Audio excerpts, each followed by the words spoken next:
Okay. Jake, can you hear me? Yes. Good. Got a question? Yeah, I do. If you guys are ready to go, I appreciate you making the time, Senator Durbin, first of all, for us down here Sure. in the southern part of Illinois, southwest Indiana.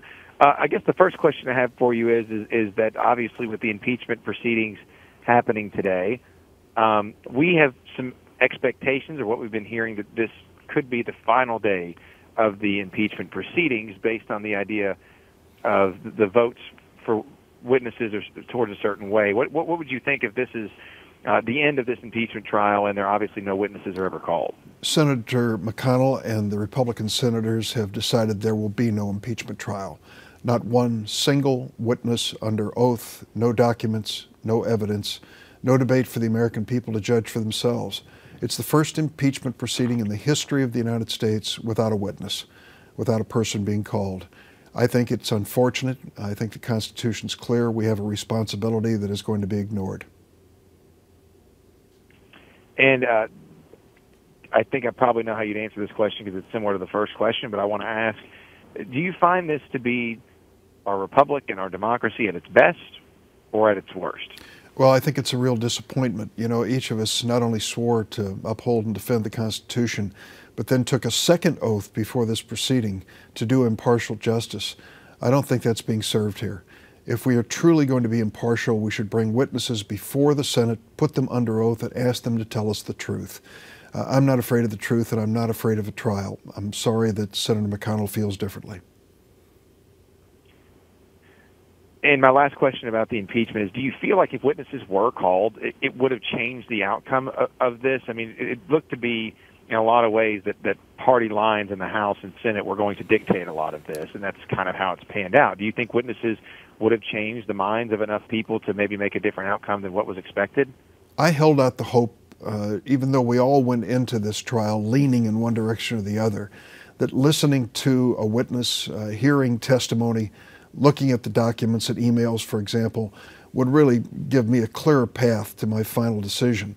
But the ultimate White House strategy was to make sure that not a single witness was called, no one put under oath and asked to tell the truth. They've prevailed. Senator McConnell supports that position. The ultimate losers are not the members of the Senate, but the American people. They had a right to hear this testimony and draw their own conclusions. So, I mean, what happens now, in your opinion, when it comes to, obviously, if you have the opinion that there was a large issue with President Trump and the handling of this Ukraine aid, I mean, is the American public, is the Senate, is Congress in general now forced to kind of move on? Well, of course, we need to move on from the impeachment trial and really tackle the issues of the day. Senator McConnell has received over 200 pieces of legislation passed by the House of Representatives. He's not called a single one on the floor of the Senate. There are a broad variety of things that they address, including the cost of prescription drugs, for one. I hope that we get down to the business of legislating, which we should do. Secondly, I hope that President Trump doesn't view this outcome as a permission slip to appeal to foreign governments to get involved in our election in any way whatsoever. American elections should be decided by Americans, not by those living in other countries.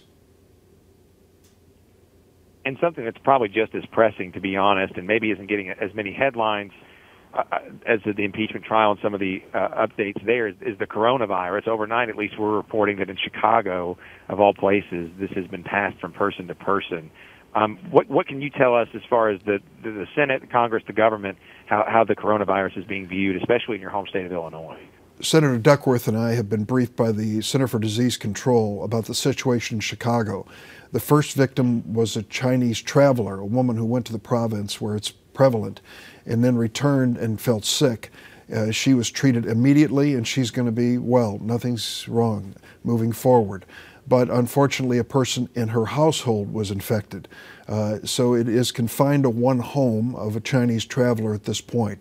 There is no reason to panic, but we certainly shouldn't assume this is the end of the story. We need to be vigilant in terms of dealing with people traveling back and forth to China, and watchful, too, for those particularly vulnerable to the influenza epidemic. And I think something else you guys wanted to touch on, and something as you talk about the legislature and maybe things being passed, is the idea of maybe some new regulations when it comes to tax or penalties in teens and vaping. Is that correct? You know, most American families may be aware of this. They should be aware of it.